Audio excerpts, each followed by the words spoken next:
PS TOF 2014, le trophée des équipes. Samedi 2 août, c'était l'heure du bilan, de la remise des trophées, des discours, la fin d'une belle compétition aérienne de vol libre. Comme c'est souvent le cas quand les conditions sont optimales, la remise des trophées sera avancée en début de matinée. 5 manches ont été validées, ce qui a permis le classement suivant.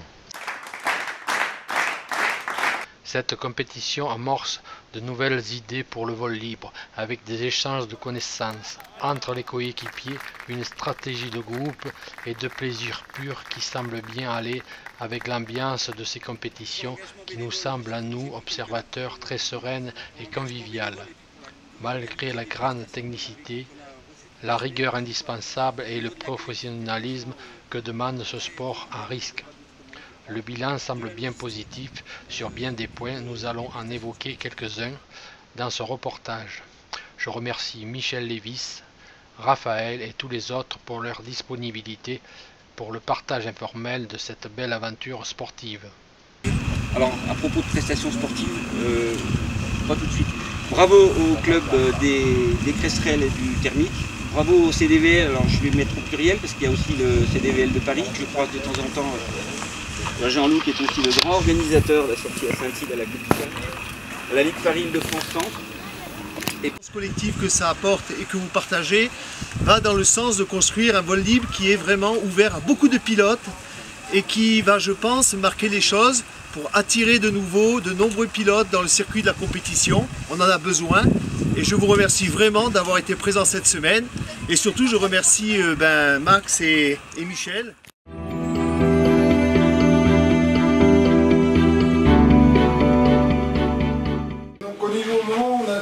À mettre en place la compétition. Notre objectif principal était de trouver un site qui permette un potentiel de vol assez large et varié, qui répondent au concept fondamental de la compétition, à savoir des manches essentiellement de vol de distance, avec effectivement les meilleurs vols et les meilleures durées qui soient valorisées pendant ces journées-là. On a cherché un site qui, dans la période juillet-août, permettait ce potentiel-là. Et le choix, assez rapidement, s'est porté sur Saint-André, du fait déjà de l'infrastructure d'accueil, et puis également de la région de tout le Verdon, et le Haut-Verdon en particulier, qui offre une variété de vols possibles très importante, qui répondent et à toutes les conditions, et également aux envies et aux besoins des pilotes de faire des vols un peu découvertes et de visiter par les airs la région. Alors moi personnellement, ça fait plusieurs années que je viens voler régulièrement à Saint-André et Aéroglisse nous a vraiment aidé à mettre en place, ils ont l'habitude d'organiser et d'accueillir des compétitions sur le site de Saint-André, ce qui fait qu'effectivement on s'est rapproché d'eux assez rapidement pour pouvoir organiser, aider à mettre en place cet événement-là. Oui, c'est plus facile puisqu'ils ont déjà accueilli plusieurs compétitions, les championnats d'Europe, des championnats du monde, des Open d'Angleterre, etc. Exactement, ils ont l'habitude et c'est d'ailleurs ça a été une aide, ça veut même presque une découverte pour nous qu'en fait ils avaient autant de moyens à disposition pour l'organisation de compétitions. Et on se sent vraiment accueillis et ça c'est vrai pour Aéroglisse, c'est vrai pour toutes les communes de la vallée qui nous ont aidés, la commune de Saint-André bien sûr, et celle de Lamure qui nous a également accueillis pendant toute la semaine. Oui, l'accueil a été sympathique. Très sympa et vraiment dans l'aide et l'objectif était vraiment de nous aider à faire de cet événement un vrai succès.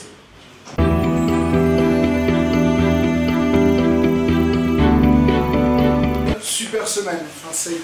Alors ça là c'est un hasard parce que le site et la période avaient été choisis longtemps à l'avance. Mais on a eu vraiment des conditions formidables. Sur les 7 jours potentiels, nous avons pu valider 5 manches de compétition, sachant que la dernière, on l'a plutôt annulée pour des raisons de fatigue plus que de conditions météo. Donc la semaine a été vraiment formidable en termes de conditions de vol.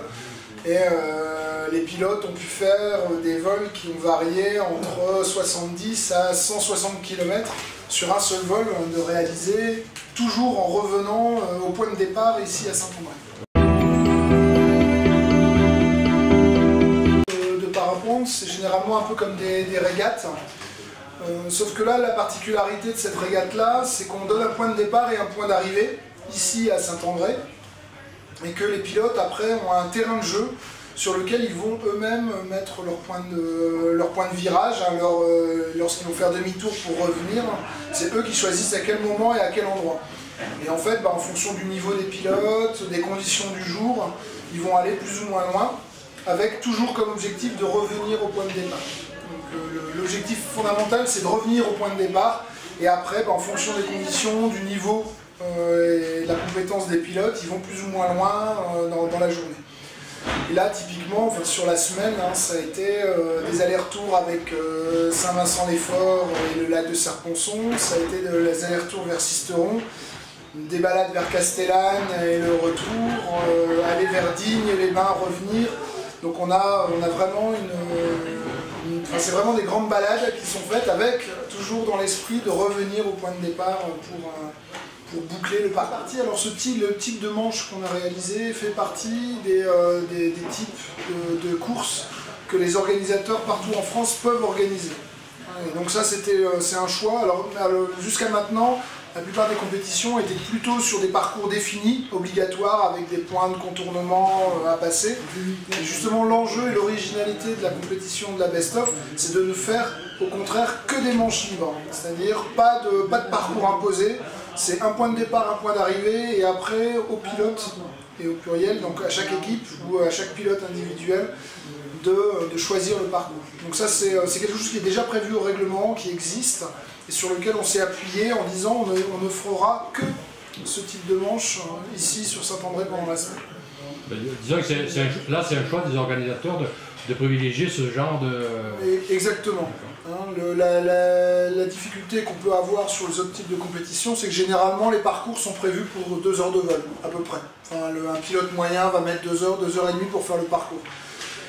Les pilotes qui sont meilleurs vont mettre beaucoup moins de temps, alors que la journée permet peut-être 6 heures, 7 heures de vol. Et là, c'est ce qu'on a eu typiquement il y a 2 jours, jeudi, où les derniers pilotes ont posé à 18h30, fin de la manche, quoi, et tout en ayant décollé à 12h, vers 12h.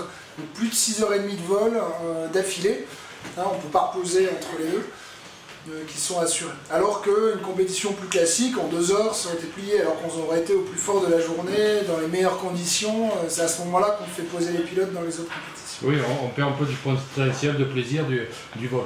Voilà, c'était vraiment un des points forts de la compétition, c'est retrouver vraiment l'esprit d'origine du parapente, qui est découvrir le paysage, se balader aussi loin qu'on peut, porté par les vents et les ascendances, pour aller visiter et traverser différentes vallées, passer au-dessus de certains sommets et puis de revenir finalement à son point de départ.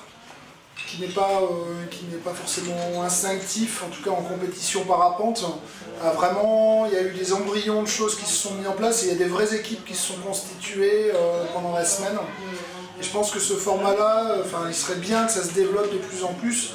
Sortir le parapente, la compétition parapente du domaine individuel, un peu égoïste du résultat personnel, à comment on peut voler en groupe et voler mieux ensemble de manière générale. Je pense qu'il y a des pilotes qui ont vraiment découvert des choses qu'ils n'auraient jamais faites autrement. S'ils étaient venus tout seuls ici, ils se seraient très vite limités dans la découverte du site et dans les vols qu'ils auraient pu faire. Alors que là, avec le groupe, avec l'équipe avec laquelle ils sont venus, ils ont pu découvrir des choses un peu plus larges et découvrir de nouvelles zones de vol qu'ils n'auraient pas pratiquées d'eux-mêmes. Oui, individuel. Il y a beaucoup plus de partage, de connaissances au départ et puis pendant la course. Voilà, exactement. Plus de partage, d'échanges sur les bons choix, les parcours potentiels, en vol même, s'entraider sur les sorties. Et on a très vite vu, au niveau des résultats, que les meilleures équipes en fait étaient celles qui volaient vraiment ensemble, qui avaient des stratégies de voler le plus ensemble possible pendant l'ensemble de la manche, pendant l'ensemble du vol.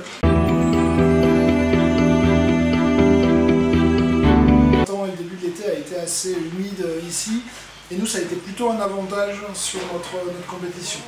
Parce que le Saint-André, sa région, a plutôt une réputation d'être un site assez fort, donc qui requiert un niveau de compétence au niveau des pilotes parapente assez élevé.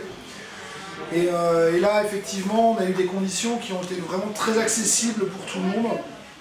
Et justement, pour donner plus de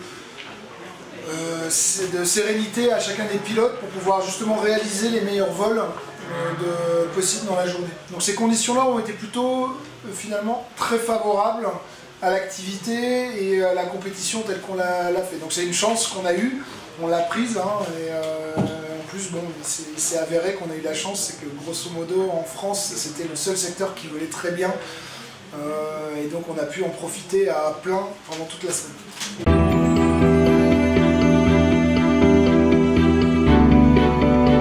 Accueillis comme des rois, que ce soit par Aéroglisse dans toute la préparation et sur place, par la commune de Saint-André qui nous a accueillis aussi avec l'ensemble de ses commerçants qui nous ont aidés à travers leurs prestations à mener cette compétition et cet événement à bien, et également la commune de la Mure hein, qui nous a accueillis par 2 fois lors des repas pour pouvoir accueillir tous les compétiteurs et les bénévoles autour de 2 gros moments, 2 temps forts de convivialité pendant la semaine.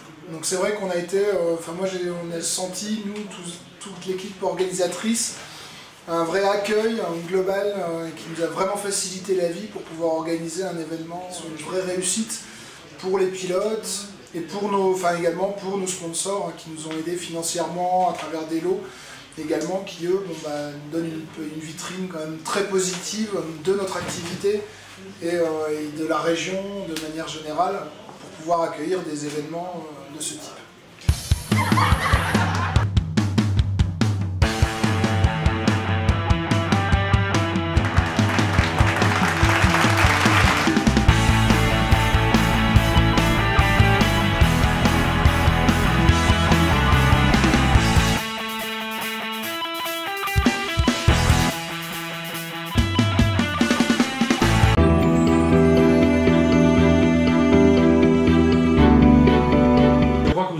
De reporters qui a travaillé avec dynamisme et ferveur pour montrer la compétition de l'intérieur. Y a-t-il un film ou un espace internet où les images pourront être visualisées? Oui, donc on va sur bestof2014.thermiquefrancilien.org. On a un site où on a toutes les photos qui sont en train d'être mises en ligne. Raphaël, ici présent, nous a déjà monté un premier petit film. Je pense que la deuxième version va bientôt arriver. Ouais, complémentaire. On va alimenter au fil du temps. Au fur et à mesure, oui. Prendre un peu de temps pour monter tout ça. Et oui, il faut faire un triage et trouver les bonnes images. Ouais. Voilà, donc sur le site web, tout sera, on continuera à alimenter les retours, les informations, les vidéos, les images que les pilotes auront pu prendre également en vol. Les passionnés pourront se connecter pour visualiser. Voilà, la compétition sera prolongée encore pendant quelques mois avec toujours du rêve. Pour le plaisir des yeux, voilà.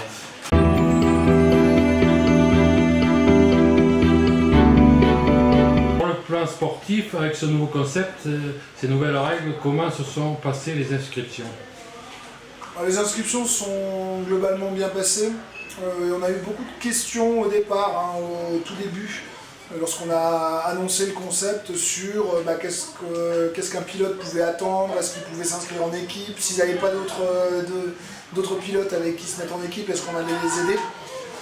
Donc je pense qu'on a mis le pied dans la porte sur le sujet, hein. On a commencé à créer un embryon de concept de compétition plutôt par équipe. Je pense qu'un des retours que nous ferons à la fédération et en particulier à la commission compétition, c'est de pouvoir faciliter ce type de démarche et peut-être de créer un circuit qui favoriserait plutôt les équipes que les résultats individuels. Donc il y aura encore un peu de travail, je pense, avec les représentants des ligues et de la fédération, parce que c'est quelque chose de nouveau et il faut que les choses se calment.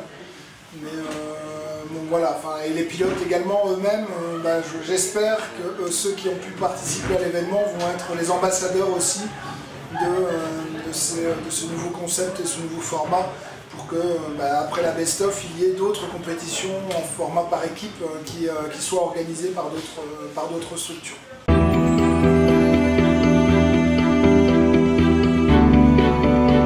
Qu'on a eu a été globalement plutôt très bien accepté. On a pu, en particulier avec le comité départemental parisien qui a vraiment financé l'utilisation des éco-cups, donc des tasses réutilisables. Et les pilotes ont conservé leur matériel, on a consommé beaucoup moins de déchets, de gobelets, d'assiettes, etc. De bouteilles d'eau aussi. De bouteilles d'eau également, puisqu'on avait en fait on a aussi des petites gourdes qu'on a fournies à chaque compétiteur et qui leur permettaient justement de ne pas avoir à fournir une bouteille d'eau de petite capacité pour chaque vol, mais chaque jour ils remplissaient et réutilisaient le matériel qui était proposé.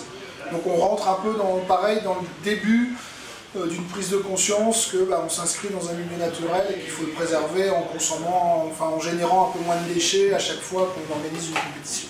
Oui, il faut que chacun y mette un peu du sien. Le résultat est alors positif. On est, je pense que là, à chaud, nous sommes heureux d'avoir réussi à organiser ça, à aller au bout de l'idée et d'avoir amené les 53 compétiteurs à partager cet événement pendant la semaine.